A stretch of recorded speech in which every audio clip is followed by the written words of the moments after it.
Good, you're thank you. As far as mine's in a big displays now, not in the basement like I used to. I have fish tanks, a couple of big fish tanks, L-shaped. I have this whole room dedicated to all different pictures and a bunch of stuff. I did do like these guys. After I saw some of Mike's movie, and I said, man, mine looks like crap. So, and my son is, wanted to set this up. So for one of my birthdays one day, he blocked off his room with black curtains and stuff, and they painted it with yellow and black. It's pretty sharp. And then, set up all these balls and fish tanks because he worked in an aquarium place. But my balls, I hope to go into the museum so I can get that golden parachute. We're going to go into another question now. Yes, sir. Before the film, I thought I was going to be Corey George is a big Corey. There's two now. I think the younger Ballhawks will adapt to the new. For them to maintain the longevity we have would be really hard to do now because of the lack of balls getting hit out of there now. But some of them possibly will grow into it and be out there 20, 30 years from now. Maybe there's like 5 of them now that we call rabbits. Really, you didn't expose any of them in the films. They weren't really there.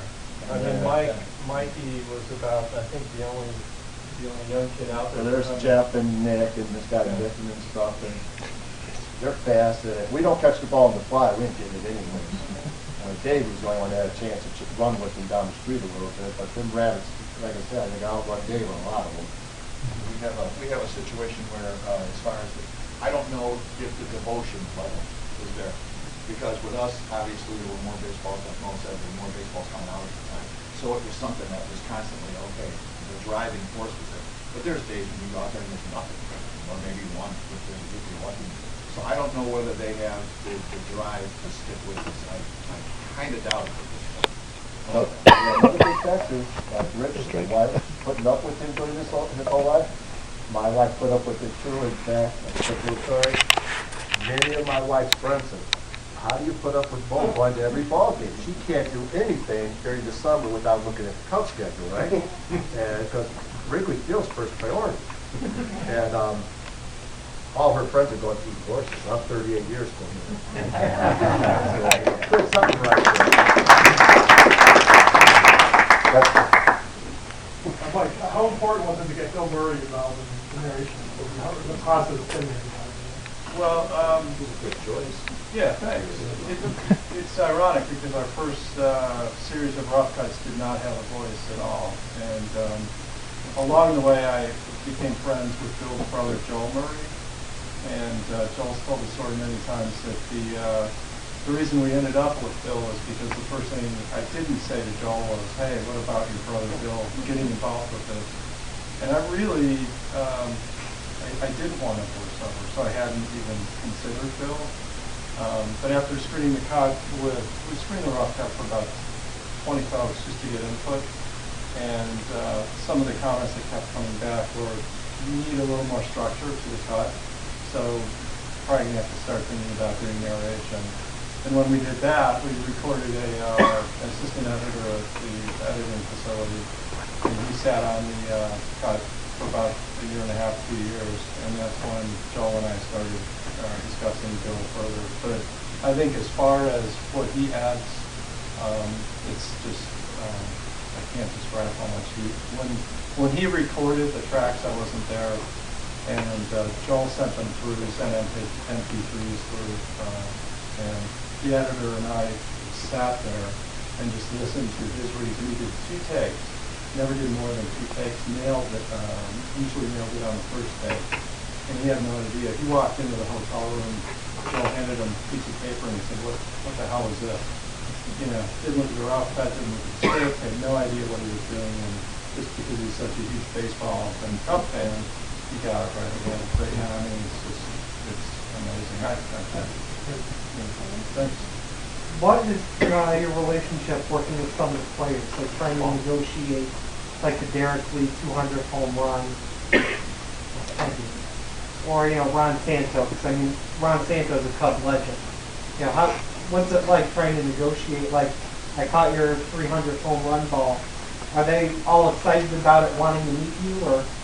I don't know about wanting to meet us, but as far as Ronnie is concerned, Ronnie has been difficult at times with people, with other media people, and with Mo, but then we're all tough with Mo.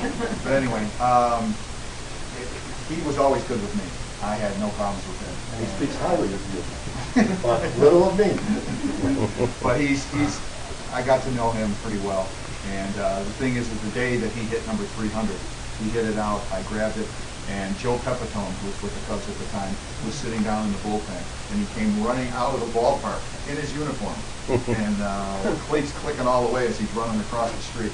And later on he said that he saw the guy and he chased him 2 blocks. Well, I was standing right there waiting for him. He knew they were going to want it, but Pepitone had a way of making some demands. Now all these years later, a friend of mine was at a show that Pepitone was at, and he told him that he knew me, and he signed a ball. I've got a ball signed at home that says "Great grab on St. Louis 300, Joe Pepitone." So that's pretty cool. You know, to further tell you about that, because I was inside the bleachers and they've seen me make catch after catch, or any catch I might make.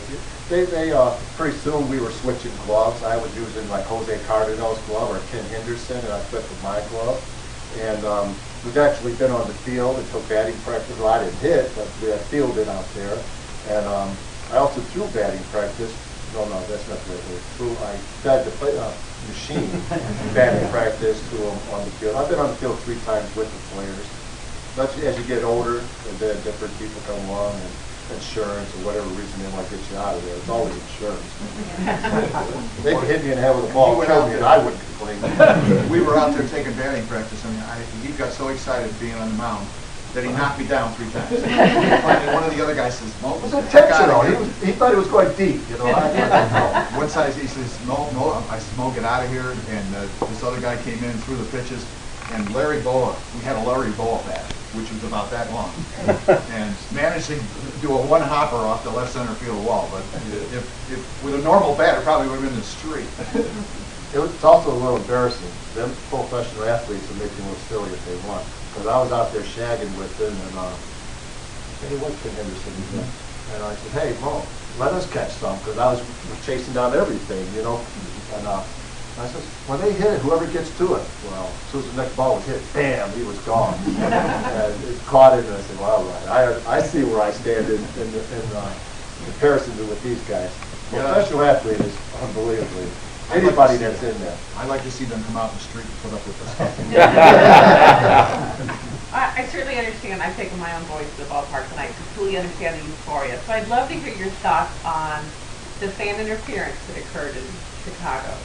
Clearly, you wanted that ball, and I don't disagree with fan interference whatsoever, because no one here could tell me that they could go to a ballpark and if a ball's hit at them, they're not going to try to catch it. And if you do, maybe I might call you a liar. I don't know. But at least I know me, and I think most people, I should say most people, because some people say, "Oh no, they're an important ball, we'll back off." I don't know. I would have gone after it, and Moises Alou caused that problem, and get in here. I would have said something back to him. And I also would have caught the ball, wouldn't have fell through his hands or something. there you go. You know, and I would have just caught it and said, "Go back out there and play left." That didn't lose the game. You know, and The next pitch was hit on the ground and went right through the shortstop's I legs. know. And you know, it just kept going. It just kept going. And that Bartman, I mean, he lost his job. Everybody found out where he lived. Yeah. They ran him off the block that he lived. It was unbelievable what they did to this kid. I'm glad it was him over me.